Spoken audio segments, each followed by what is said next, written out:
दोस्तों, कैसे हैं आप लोग। आई होप आप लोग बहुत अच्छे होंगे। तो आज फेडरलिज्म का लेक्चर 4 मैं लेके आया हूँ, जिसमें हम लोग सीखेंगे डिसेंट्रलाइजेशन इन इंडिया, यानी डिसेंट्रलाइजेशन किसे कहते हैं। उसके बाद हम लोग जानेंगे बेसिक आइडिया बिहाइंड डिसेंट्रलाइजेशन, और फिर हम लोग सीखेंगे कॉन्स्टिट्यूशनल अमेंडमेंट 1992। हम लोग बेसिकली 3 टॉपिक इस वीडियो में कवर करेंगे। तो आप लोग अपने फेस पर एक ब्यूटीफुल सा स्माइल लेके तैयार हो जाइए। हम आज डिसेंट्रलाइजेशन के टॉपिक को स्टार्ट करते हैं। तो सबसे पहले दोस्तों, डिसेंट्रलाइजेशन कहते किसको है, इसका डेफिनेशन क्या होता है, इसको क्यों लाया गया, ये सब बातों को हम लोग सीखेंगे। तो सबसे पहले डिसेंट्रलाइजेशन के डेफिनेशन पे चलते हैं। तो सिंपल सा कॉन्सेप्ट है इसका कि when power is taken away from central and state government and given to local self government, it is called decentralization।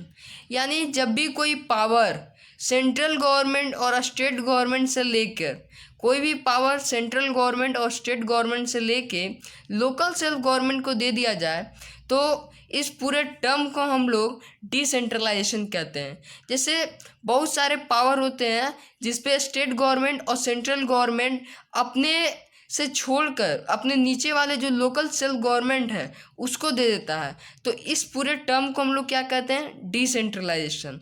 अब जाहिर सी बात है दोस्तों कि डिसेंट्रलाइजेशन टर्म लाने से पहले इंडिया में लोकल सेल्फ गवर्नमेंट इंट्रोड्यूस हुआ होगा। लोकल सेल्फ गवर्नमेंट के इंट्रोड्यूस होने के बाद ही डिसेंट्रलाइजेशन का कंसेप्ट इंडिया में आया होगा। तो अब हम लोग ये समझेंगे कि इंडिया में लोकल सेल्फ गवर्नमेंट का इंट्रोड्यूस करने के लिए क्या मकसद था, यानी किस मकसद से लोकल सेल्फ गवर्नमेंट को इंट्रोड्यूस किया गया और किस ज़रूरत से लोकल सेल्फ गवर्नमेंट को इंट्रोड्यूस किया गया। क्यों नहीं सेंट्रल गवर्नमेंट और स्टेट गवर्नमेंट से ही इंडिया में काम चल रहा था, तो इसको हम लोग कवर करते हैं। तो सबसे पहला पॉइंट इसमें यह है दोस्तों कि इंडिया एक बहुत बड़ी कंट्री, एक वास्ट कंट्री है। वो सिर्फ और सिर्फ 2 टायर्स ऑफ गवर्नमेंट से नहीं चल सकती है। इंडिया के अंदर बहुत सारे छोटे छोटे गांव हैं, बड़े बड़े शहर हैं, जिस पे सिर्फ और सिर्फ स्टेट गवर्नमेंट और सेंट्रल गवर्नमेंट अपनी ओर से इस पे पावर नहीं दिखा सकती है, हर क्षेत्र में फंक्शन नहीं कर सकती है। एक्चुअली अगर इंडिया की बात करें तो इंडिया में जो सिंगल स्टेट होते हैं, कोई भी एक स्टेट यूरोप के एक कंट्री के बराबर होता है। यानी अगर कोई यूरोप का एक कंट्री हम उठा लें तो इंडिया में एक स्टेट के बराबर है। जैसे अगर हम एग्जांपल लें तो इंडिया का यूपी, उत्तर प्रदेश जो है अपना, वो रसिया से बड़ा है। तो आप समझ सकते हैं कि किस तरीके से इंडिया में इतनी रिच पॉपुलेशन है, रिच एरिया है। तो स्टेट गवर्नमेंट और सेंट्रल गवर्नमेंट को काम करने में थोड़ा सा प्रॉब्लम आ रहा था। नेक्स्ट पॉइंट है दोस्तों कि Maharashtra is about big as Germany. जो इंडिया का जो एक स्टेट महाराष्ट्र है वो जर्मनी के से भी बड़ा है, यानी जर्मनी के बराबर है। यानी जितना बड़ा जर्मनी है उतना बड़ा महाराष्ट्र है। और इसके साथ साथ इंडिया में जो बहुत सारे स्टेट है, एक स्टेट के अंदर भी बहुत सारी डाइवर्सिटी होती है, एक स्टेट के अंदर भी बहुत सारी डाइवर्सिटी होती है।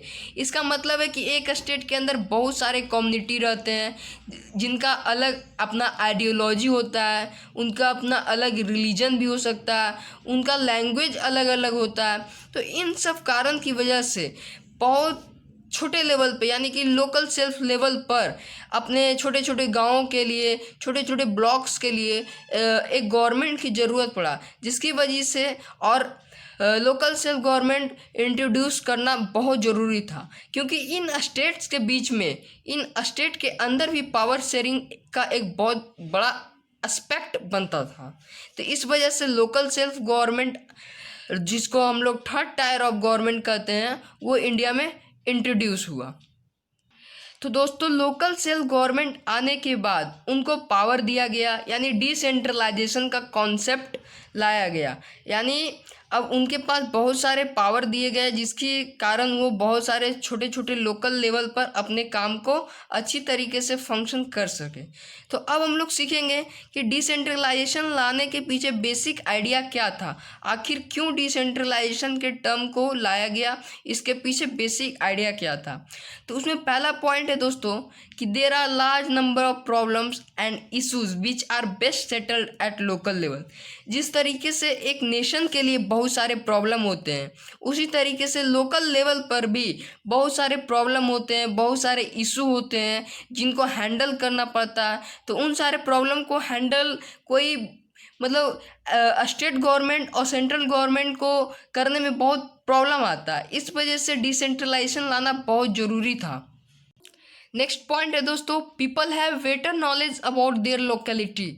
यानी एक लोकेलिटी के जो लोग होते हैं उनको अच्छी तरीके से पता होता है कि उनकी लोकेलिटी में, उनकी सोसाइटी में क्या क्या प्रॉब्लम है और किस तरीके से वो हैंडल हो सकता है। जैसे आप अपने घर के बारे में अच्छी तरीके से जानते हो और सबके घर के बारे में अच्छी तरीके से नहीं जानते हो।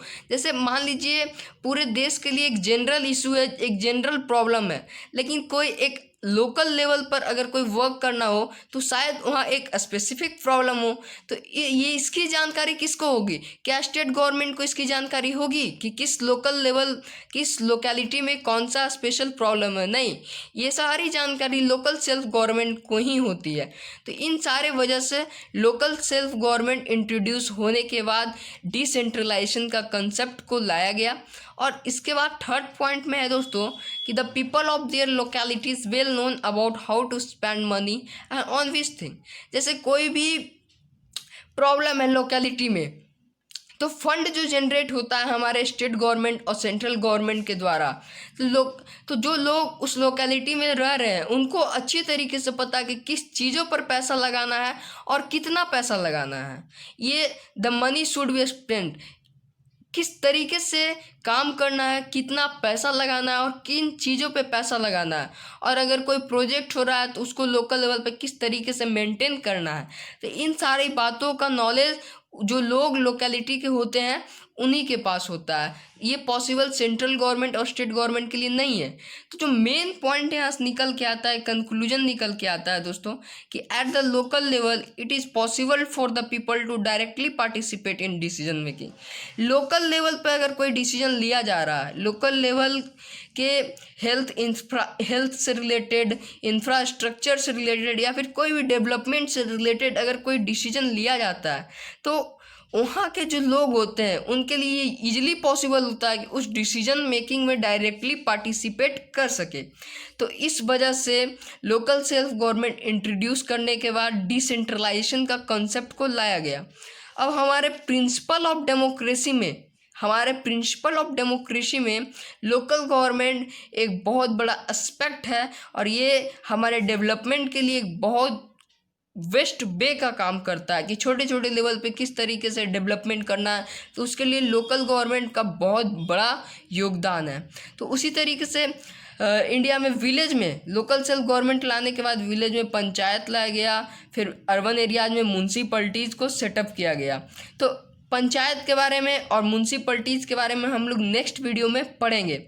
अब हम लोग जानेंगे दोस्तों कि किस तरीके से लोकल सेल्फ गवर्नमेंट को पावर था, यानी कि पास्ट में क्या पावर था लोकल सेल्फ गवर्नमेंट के पास। और उसके बाद कॉन्स्टिट्यूशनल अमेंडमेंट 1992 पढ़ेंगे, यानी कि क्या संशोधन हुआ था हमारे संविधान में 1992 में, और उसके बाद लोकल सेल्फ गवर्नमेंट को और कौन कौन सी पावर्स दी गई। तो ये सारे चीज़ों को हम लोग समझेंगे। तो दोस्तों आइए समझते हैं कि पास्ट में आखिर क्या होता था लोकल सेल्फ गवर्नमेंट के साथ। तो फर्स्ट पॉइंट है, this way directly under the control of state government. Local self government जो होते थे वो डायरेक्टली कंट्रोल में होते थे स्टेट गवर्नमेंट के, यानी लोकल सेल्फ गवर्नमेंट पर स्टेट गवर्नमेंट अपना पूरी तरीके से कंट्रोल स्थापित करके रखती थी। और उसके बाद नेक्स्ट पॉइंट है, election to this local government were not held regular, यानी लोकल सेल्फ गवर्नमेंट का जो इलेक्शन होता था वो रेगुलर बेसिस पर नहीं होता था। तो जैसे हम लोग जानते हैं कि इंडिया में 5-5 साल पे इलेक्शन हेल्ड होता है, तो ये लोकल सेल गवर्नमेंट के साथ फिक्स नहीं था कि इलेक्शन कितने टाइम इंटरवल पर होगा। तो ये सब कुछ प्रॉब्लम थी जो पास्ट में लोकल सेल गवर्नमेंट के साथ थी। अब थर्ड पॉइंट है दोस्तों कि local government have no any power और resources of there on. Local government के पास अपना बहुत ज़्यादा पावर नहीं था और उनके पास अपने पास कोई रिसोर्सेज नहीं था। वो डायरेक्टली स्टेट गवर्नमेंट और सेंट्रल गवर्नमेंट के अंडर में काम करते थे। जो भी स्टेट गवर्नमेंट उनको करने के लिए बोलती थी डायरेक्टली उनके लिए वो काम करते थे, वही पावर देते थे और उन्हीं के द्वारा उनको बहुत सारे रिसोर्सेज मिलता था, फंड, ये सब सारे चीज़ लोकल सेल्फ गवर्नमेंट को स्टेट गवर्नमेंट के थ्रू ही रिलीज होता था।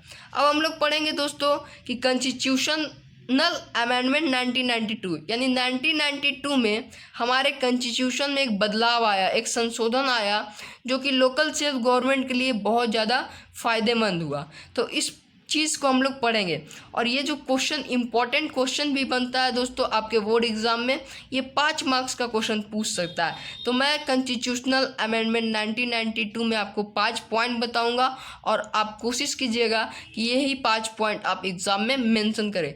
चलिए हम लोग पढ़ते हैं कॉन्स्टिट्यूशनल अमेंडमेंट 1992। इसमें फर्स्ट पॉइंट है दोस्तों कि it is constitutionally necessary to hold regular election for local government. यानी अब ये कॉन्स्टिट्यूशनली नेसेसरी हो गया, कॉन्स्टिट्यूशन के द्वारा ये फिक्स कर दिया गया कि लोकल गवर्नमेंट के लिए भी इलेक्शन जो होती है वो रेगुलर टाइम इंटरवल पर हेल्ड होगी। ये था फर्स्ट पॉइंट। सेकेंड पॉइंट है दोस्तों कि seats are reserved in elected bodies and the educative heads of these institution for SC, ST and OBC। Elected bodies के लिए और एजुकेटिव हेड्स के लिए सीट्स रिजर्व कर दिया गया। किसके लिए? SC के लिए, ST एंड OBC के लिए, यानी schedule caste, schedule tribe and other backward class के लिए सीट रिजर्व कर दिया गया इलेक्टेड बॉडीज़ में और एजुकेटिव हेड के लिए।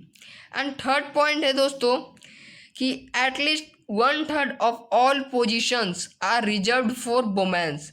यानी चाहे तो वो एजुकेटिव हेड हो या फिर इलेक्टेड बॉडीज़ हो, उसमें 1/3 पोजीशन था सीट का वो रिजर्व कर दिया गया वुमेन के लिए।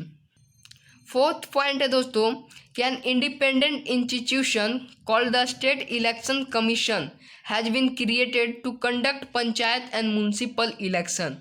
पंचायत और म्यूनसिपल इलेक्शन को कंडक्ट कराने के लिए एक स्टेट इलेक्शन कमीशन को क्रिएट किया गया हमारे कॉन्स्टिट्यूशन के द्वारा।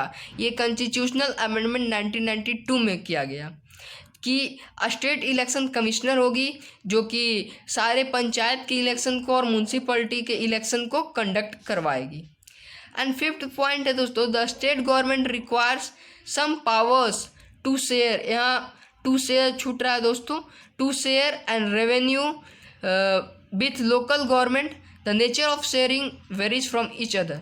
यानी स्टेट गवर्नमेंट के लिए ये ज़रूरी हो गया कि कुछ पावर्स और कुछ रेवेन्यू लोकल सेल्फ गवर्नमेंट के साथ शेयर किया जाए।